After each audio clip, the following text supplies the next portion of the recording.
Pour reprendre donc ce shiur qui va traiter de se donner bonne conscience, qui sera pour la Refosh Lema de Rahamim Ben Haya, eh bien, nous allons parler de ce dont la Gemara nous parle dans le Talmud. Nous parlons de ce qui s'appelle le péché de la Hanifut. Qu'est-ce que ça veut dire la Hanifut? Eh bien, Hanifut, cela veut dire flatter. Le péché de la flatterie, c'est a priori lorsque on voit un comportement qui n'est pas louable, qui n'est pas bon, et au lieu de dire à la personne que ça n'est pas bien, eh bien on va la flatter. On va dire, tu sais, c'est extraordinaire ce que tu as fait, c'est super. Ce péché de la flatterie, eh bien on va voir qu'il peut être transitif ou il peut être pronominal. Autrement dit, on peut flatter les autres et en faire un péché, une mauvaise action, mais il peut arriver aussi, et ce sera certainement la deuxième partie de notre shiur, qu'un homme se flatte à lui-même pour se rassurer ou pour se donner bonne conscience. Alors, bien entendu, il faut réfléchir sur les concepts et on va essayer d'approfondir les raisons pour lesquelles nous agissons ainsi, et cela nous permettra, bien sûr, d'arriver à corriger vis-à-vis de l'autre et vis-à-vis chacun de soi-même ce très gros défaut d'être facilement amené à se donner bonne conscience. Alors tout d'abord, eh bien, il nous faut poser la question, d'où est-ce qu'on apprend? D'où est-ce que l'on sait qu'il est interdit de commettre cette espèce de péché de flatterie, c'est-à-dire de dire des compliments ou de promouvoir ou de soutenir un comportement qui n'est pas louable? Alors, nous allons voir, il est marqué dans la Torah, lo tahanifu. Ça veut dire quoi lo tahanifu? Ça veut dire qu'on n'a pas le droit de flatter, et bien entendu, on va voir dans quel cas. Il y a des gens qui, par contre, pensent, des hachamim, des sages, qui disent que c'est inclus dans un interdit qui consiste à ne jamais considérer quelqu'un pour ses titres de noblesse. Vous savez qu'un juge, eh bien, il ne doit pas écouter une partie avant l'autre, ou en tout cas, il doit le faire en présence des deux parties, parce que sinon, eh bien, ça peut être un juge qui pourrait être corrompu. Au même titre, et pas moins, lorsque quelqu'un est important, eh bien, je ne devrais pas être perturbé parce qu'en face de moi, j'ai à juger quelqu'un à propos de qui j'ai déjà des présupposés, une prédisposition, mais qu'il soit riche ou pauvre, important ou non, je devrais rester juste à regarder ce que sont ses qualités et ses défauts et ne pas manquer, lorsqu'il fait quelque chose de mal, de lui faire la remontrance. Vous le savez, peut-être, d'après le Ramban Nachmanide, le seul moyen de ne pas mépriser son prochain dans son cœur, puisqu'il est marqué dans la Torah, Lotisna et achicha bilvavecha, tu ne mépriseras pas ton prochain, ton frère, dans ton cœur. Le seul moyen de ne pas le faire, c'est d'appliquer la deuxième partie de ce même verset de la Torah, qui nous dit c'est-à-dire être capable de lui dire des remontrances. Alors attention, ne raccrochez pas tout de suite, puisque les remontrances, il y a des lois, et que lorsque quelqu'un n'est pas à même de recevoir la remontrance, eh bien, il sera littéralement interdit de lui dire quoi que ce soit. Pour autant, eh bien, on devra certainement rester dans le silence plutôt que de lui faire des compliments sur son comportement. Et là, nous allons peut-être citer le Talmud qui, dans le traité de Sota, en page 41b, nous raconte là-bas qu'il y avait dans les rois d'Israël un roi qui s'appelait Agrippas. Alors, en Israël, vous savez qu'il y a dans de nombreuses villes la rue qui porte le nom de ce roi. Et ce roi, eh bien, il avait la particularité de descendre d'Hérode. Hérode n'était pas d'origine juive, et même si il a pu entrer sous les ailes de la Shekhinah pour devenir juif.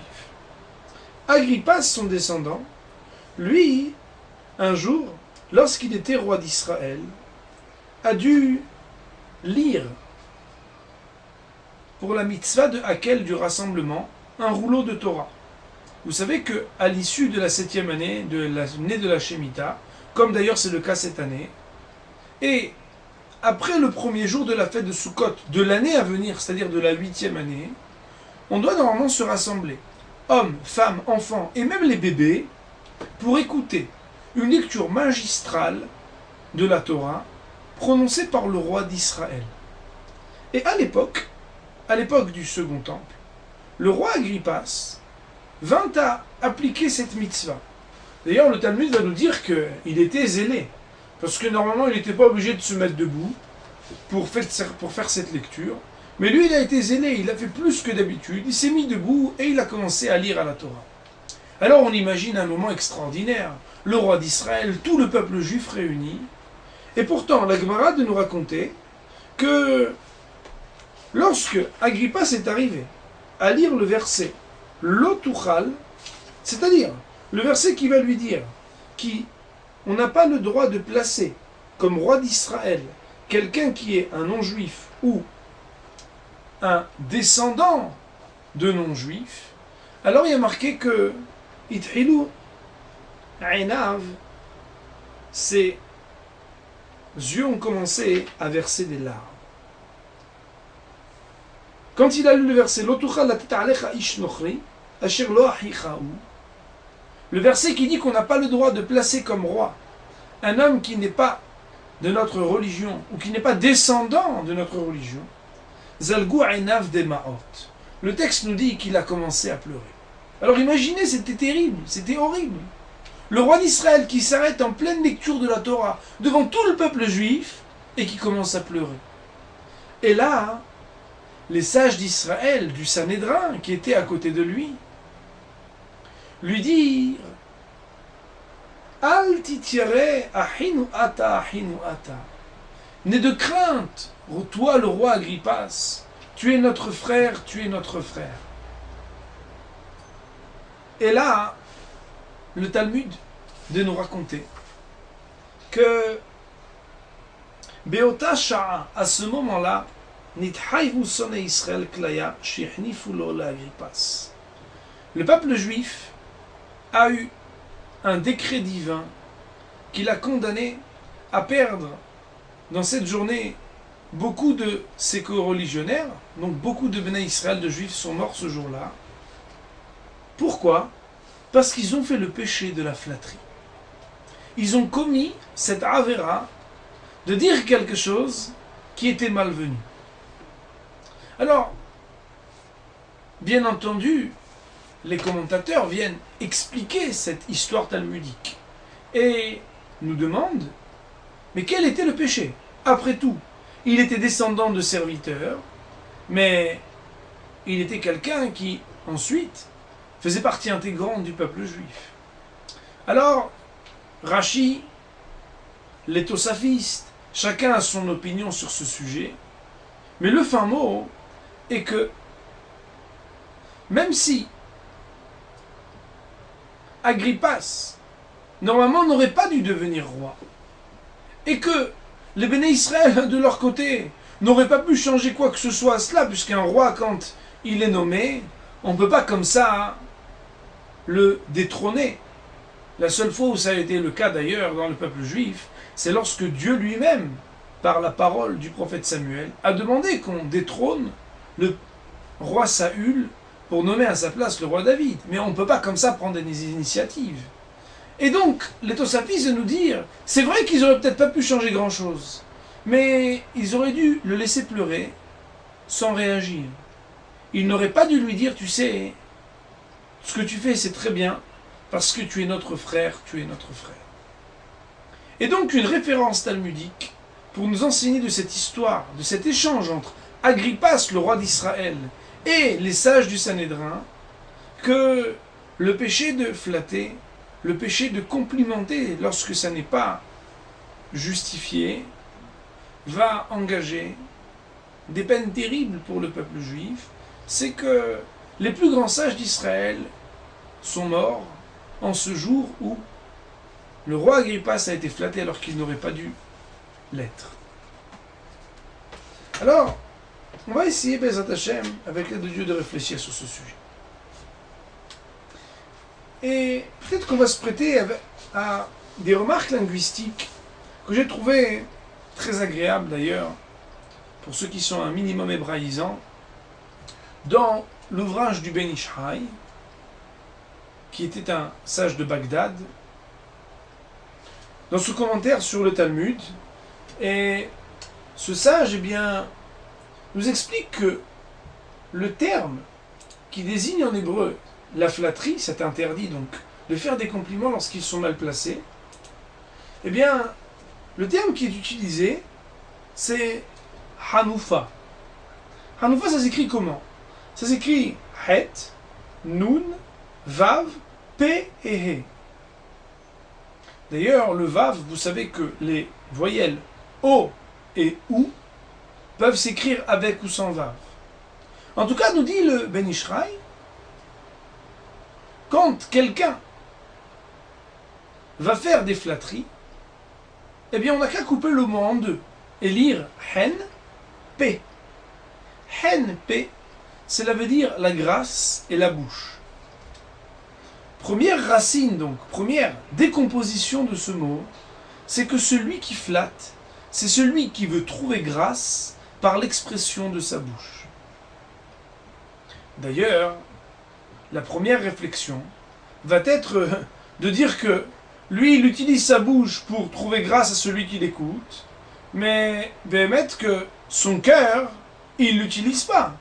Parce que ce faisant, il fait une différence entre ce qu'il exprime dans sa bouche et ce qu'il pense dans son cœur. Tout simplement, quand quelqu'un flatte parce qu'il est convaincu que c'est bien, ben il ne fera pas d'Avera, il se sera juste trompé. Là où la Torah nous demande de ne pas flatter, parce que c'est un péché, c'est lorsqu'on est sûr que ce que la personne elle a fait, c'est le mal, et pourtant on va lui faire un compliment. Alors, nous disent nos Hachamim, Hanoufa, la flatterie mal placée, c'est celle qui fait que on veuille trouver grâce aux yeux de celui à qui on flatte, en qui on dit une flatterie. Et comment on le fait? Eh bien, on le fait par le P, par la bouche. On fait une différence entre ce que l'on pense dans notre cœur et ce qu'est l'expression de notre bouche. Et la bémette que l'on doit rappeler, qu'un homme doit être toujours Ehad Bepev et Ehad Belev. Un homme, il doit exprimer que ce qu'il a dans son cœur. On ne peut pas se permettre, en particulier nous, peuple juif, peuple de la loi, ceux qui portent les dibérotes, les paroles d'Akadosh Baruch Hu, d'exprimer par la bouche ce qu'on ne pense pas dans nos cœurs. Et donc, le premier interdit lorsqu'on flatte, c'est qu'on dit quelque chose alors qu'on est convaincu du contraire. On sait bien qu'il s'est mal comporté, qu'il a fait quelque chose de pas bien, et pourtant, qu'est-ce qu'on va faire? Eh bien, on va lui dire des choses agréables. La deuxième décomposition de ce mot, eh bien, elle est hafuna. C'est-à-dire qu'on va prendre les lettres et puis on va les inverser. On va prendre le het, le p, le nun et le he, et puis cela va exprimer ce qu'on se met plein les poches, melo hofnav. Pourquoi? Parce que cela va nous révéler que, bien entendu, celui qui flatte, il flatte pas pour rien. On flatte pas n'importe qui et n'importe quand. On le fait pourquoi? Parce qu'on a un intérêt personnel. On a vu que si on le flatte, certainement il va nous faire des cadeaux, il va nous donner quelque chose. On a un intérêt personnel. On veut qu'il reste notre copain. Alors, ici, eh bien, on se doit de réfléchir et de se dire, mais finalement, est-ce que lorsque je m'exprime, lorsque je parle à mon ami, est-ce que je dois penser à mon intérêt quand je lui parle? Ou est-ce que je dois penser à son intérêt à lui quand je lui parle? Bien entendu, quand on parle à notre ami, si on prétend l'aimer, si on prétend vouloir qu'il avance, qu'il grandisse, bien on ne doit pas penser à son propre intérêt, on doit penser à l'intérêt de l'autre. Et donc ici, une grande critique, c'est de savoir que la plupart du temps, lorsqu'on flatte, lorsqu'on complimente, alors qu'on sait très bien que normalement il ne mériterait pas ni ses compliments ni ses flatteries, l'autre, eh bien tout simplement on le fait pour deux raisons, nous disent nos sages, soit pour l'honneur, soit pour l'intérêt. L'honneur tout simplement, parce que vous savez, avoir des amis et des gens qui autour nous honorent, nous respectent, nous invitent, partagent avec nous, eh bien les perdre du jour au lendemain, c'est quand même difficile. Parce que se retrouver tout seul, ça plaît à personne. Alors on se dit, écoute, il a mal agi, mais bon, il est quand même mon ami, j'ai pas envie qu'il me laisse tomber. Je veux qu'il me donne encore cet honneur, il fait partie de mes proches. Alors non seulement j'accepte ce qu'il a fait, mais en plus, eh bien, je vais même lui dire quelque chose. Tu sais, c'est pas si grave, je te comprends. Oui, tu sais, si j'étais à ta place, j'aurais fait la même chose. Tu as bien fait. Ça, c'est une première cause. La deuxième raison, c'est parce qu'on en veut un profit. On se dit parfois que si on lui dit des gentilles choses, même lorsque il a fait quelque chose de pas bien, eh bien, certainement que, à nous aussi, il va nous rendre des services, il va nous aider au moment où on en aura besoin. On le sait bien, un homme quand il faute, quand il fait quelque chose de mal, il a à l'intérieur une âme juive qui le réveille à la conscience, qui lui fait dire « mais attends, c'est pas bien ce que j'ai fait ». Et il se retrouve tout seul, il se retrouve un peu comme un imbécile, à se dire « oh là là, qu'est-ce que j'ai fait ?»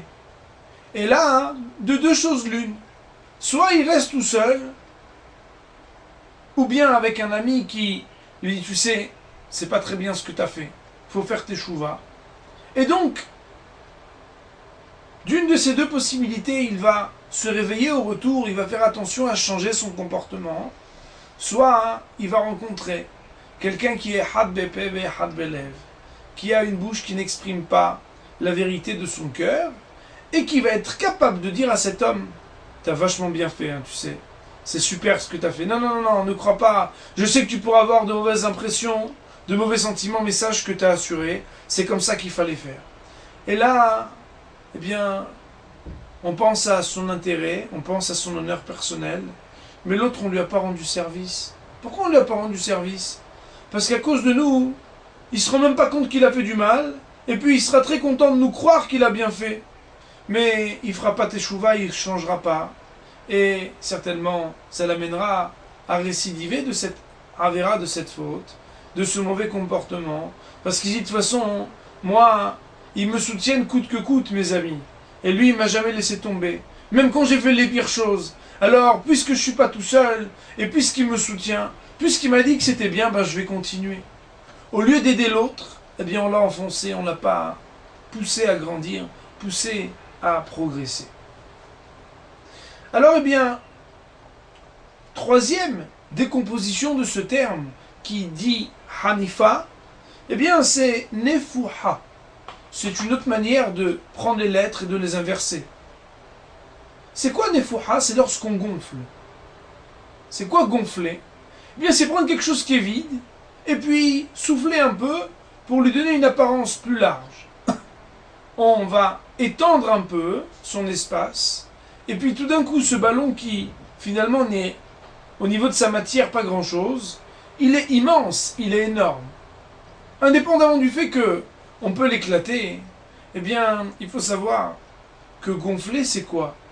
Gonfler, c'est remplir de vide. Cet espace, il n'est absolument pas la contenance et la consistance. C'est exactement ce que l'on fait lorsque l'on flatte. On flatte, eh bien, qu'est-ce qu'on fait? On dit à la personne des choses qui n'ont rien à voir avec ce qu'elle est. On est là à la gonfler, c'est tout ce que l'on fait. La quatrième décomposition de ce terme, c'est norpa. C'est le fait d'occulter des choses. Occulter la vérité. Alors, bien entendu, eh bien, le premier problème, c'est vis-à-vis de la personne elle-même. Pourquoi? Parce que le but de la vie, eh bien, c'est d'avoir des relations sincères. Mieux vaut avoir peu d'amis, mais être sincère avec eux, envers eux, leur dire des vérités, être capable d'ailleurs de se séparer d'eux, plutôt que de rester soi-disant amis coûte que coûte, en le laissant eh bien, trébucher et mal se comporter. Je vais vous raconter une petite histoire, qui est rapportée dans le livre Orchot Tzadikim. Elle fait un peu sourire, mais combien elle est vraie. Le Rav nous dit qu'une fois, un homme voulait trouver un bon hatan, un bon mari pour sa fille. Alors, il avait deux prétendants, d'un côté et de l'autre. Et puis, il a comploté avec un monsieur, il dit, écoute, tu sais quoi, on va faire une petite dispute, on va simuler une petite dispute.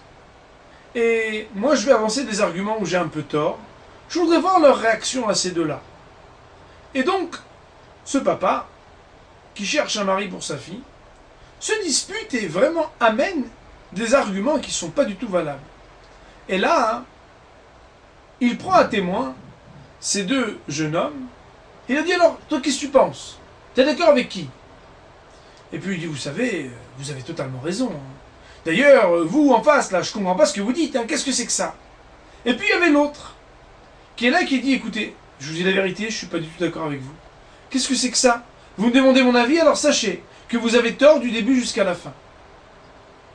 Et l'histoire de raconter, cette histoire est ramenée par Rabbi Yehuda Hassid, un sage, qui a écrit il y a des centaines d'années, raconte que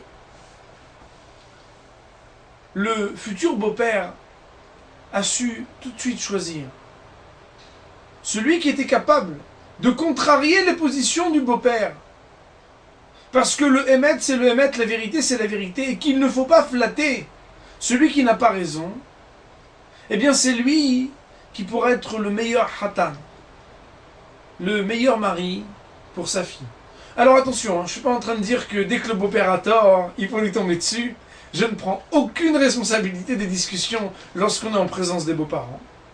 Mais je veux juste ici révéler de cette histoire combien c'est important de tenir avec les autres des relations de sincérité. Tout d'abord vis-à-vis de la relation qu'on entretient avec nos amis. Être capable de leur dire quand on n'est pas d'accord, et surtout de le faire avec élégance, soit, mais de ne pas flatter ou de ne pas rester silencieux lorsqu'il y a des choses qui vont à l'encontre des principes de la Torah, des principes et des valeurs morales qui sont défendus par le judaïsme. D'ailleurs, vous savez que les Rachamim nous disent que lorsqu'un homme veut savoir qui sont ses vrais amis, il ne faut pas qu'il voie ceux qui lui font des compliments. Parce que ses vrais amis, ce sont ceux qui sont capables de lui dire parfois des choses désagréables. Ça veut dire que on aime bien être flatté, on aime bien entendre des jolies choses, c'est toujours agréable, on se sent encouragé. Mais il faut savoir que ceux qui savent flatter, mais qui savent aussi nous dire des choses un peu difficiles lorsqu'on a tort, c'est eux qui sont nos vrais amis et qui nous aiment. Ceux qui ne savent dire que des choses agréables dans leur bouche, parce que tout ce qu'on fait, c'est bien, eh bien, il faut savoir que ce ne sont pas des vrais amis. C'est comme ça en tout cas que la Torah, définit nos relations avec nos amis. Il faut savoir que flatter, ça n'est pas seulement une responsabilité vis-à-vis de celui à qui on dit la flatterie, mais aussi vis-à-vis du public. Car voilà que la parole, elle engage. Elle engage ma crédibilité, elle engage ma responsabilité.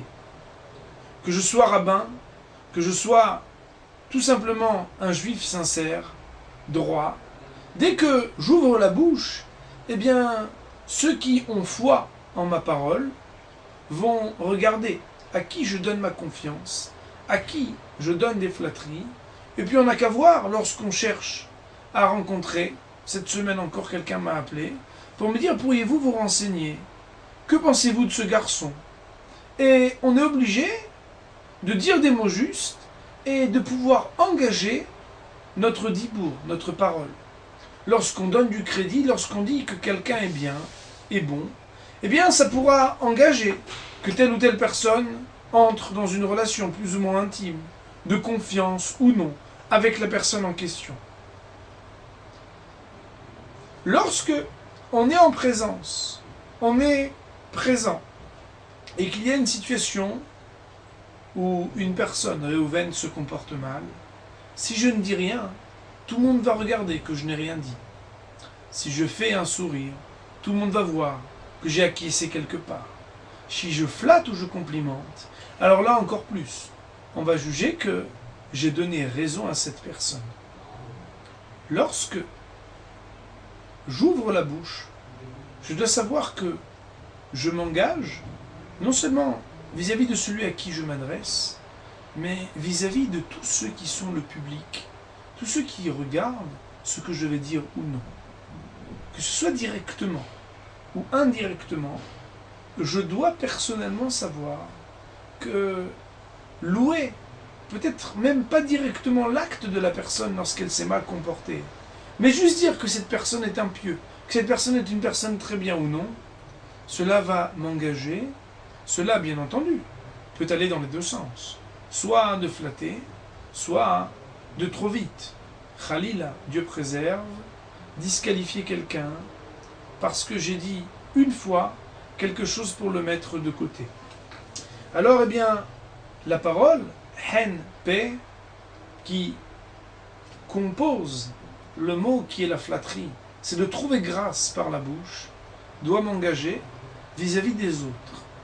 Mais peut-être la vraie réflexion, et cela justifie et explique le titre de notre shiur, c'est de dévoiler ce que le Netziv de Volojine, un très grand sage d'Israël, nous dit que c'est vrai que flatter les autres et faire ce péché de donner bonne conscience aux autres, c'est très grave. Mais la pire des choses, c'est lorsqu'on le fait vis-à-vis de soi-même. Un homme se sent blessé, se sent malheureux, lorsque, en se regardant dans la glace, il se rend compte qu'il a fait quelque chose de pas bien. Parce que les autres, quand ils nous déçoivent, on peut trouver d'autres amis. Mais quand soi-même on s'est déçu, c'est terrible, c'est horrible. On a du mal. Alors, Baruch Hashem, c'est merveilleux, nous, on a conscience de la teshuva, de la possibilité que l'on a du retour. Cette possibilité extraordinaire de se relever et de changer quel que soit ce qui s'est passé. Mais la teshuva, c'est quand même très difficile. Et la teshuva, ça demande beaucoup d'efforts. Alors la plupart du temps, vous savez, Moraï Verabotai, la personne à qui on fait facilement des flatteries, eh bien, c'est avant tout soi-même. On aime bien se conforter dans ce que l'on fait. On aime bien se trouver toutes les raisons de se dire « Oh là là, c'est super ce que j'ai fait ». Même quand on a fait les pires choses. Et tout le monde est touché par ce fléau. On doit, vis-à-vis de soi-même, essayer d'être sincère et honnête. Essayer de faire le soir, au moment du Kriyat Shema, du coucher, faire le bilan de la journée. Être capable de s'encourager, de se faire des sourires à soi-même lorsqu'on a fait des choses bien, mais être capable de rester silencieux, voire de se dire les quatre vérités lorsqu'on a fait des choses qui ne sont pas justes, ne sont pas louables, ne sont pas bonnes. C'est uniquement lorsqu'on a cette relation de sincérité vis-à-vis de soi-même, de ne pas se flatter, de ne pas trop facilement se donner bonne conscience, qu'on arrive à Bezrat Hashem, progresser, avancer, grandir. Parce que vous savez, on peut tromper le monde entier, et puis on restera malgré tout à vaciller d'un groupe à l'autre, trouver encore d'autres amis à flatter. Mais combien c'est malheureux de passer une vie ou un temps où l'on s'est trompé soi-même. Que Baruch Hu nous aide de ces paroles à pouvoir prendre des forces pour essayer de ne pas flatter ni notre prochain ni soi-même lorsque ça n'est pas le cas, c'est-à-dire lorsque ça n'est pas mérité, et que Akadosh Baruch Hu fasse que de ce travail intérieur nous puissions arriver nous-mêmes à nous complimenter pour s'encourager, pourquoi pas, être heureux de grandir spirituellement et de ne rencontrer autour de nous des situations et des hommes qui ne sont que des garants légitimes de toutes les louanges, parce que bien se comporter, eh bien cela mérite les compliments, parce que bien se comporter, c'est s'associer, participer à la sanctification du nom d'Akadosh Baruch Hu.